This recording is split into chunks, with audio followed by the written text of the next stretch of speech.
When the opportunity arose for us to work on a 1971 Corvette Stingray, we said yes please. Can you tell me some interesting facts about the Corvette? No. Not at all? Nothing. Absolutely nothing. You nothing just interesting don't know about anything that car about cars at all. Fortunately, Rob does know a thing or two about Corvettes.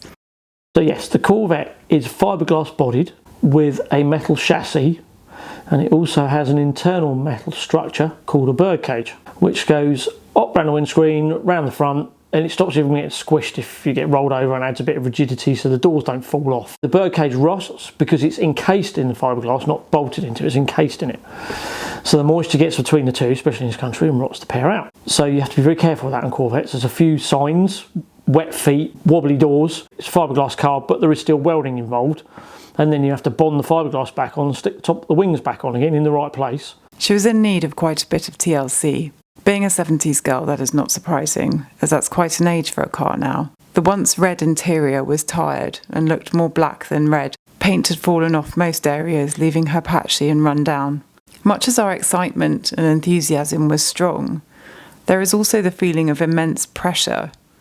I mean, this is a lot of work.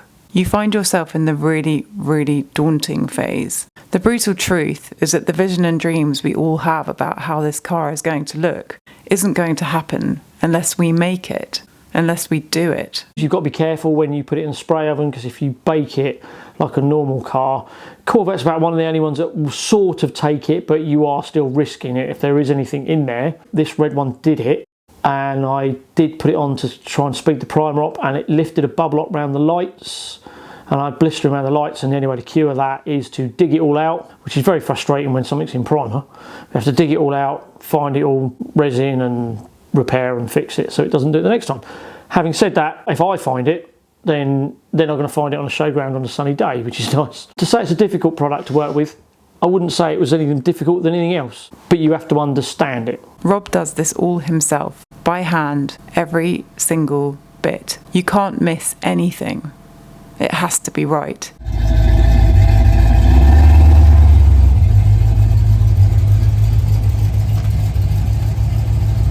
To have the patience, knowledge and determination to make a car look this beautiful, it's a skill that is both impressive and a true gift. Rob transformed this tired vintage classic into a dream come true. The owner of this Corvette genuinely now has the car he has always wanted since he was a child.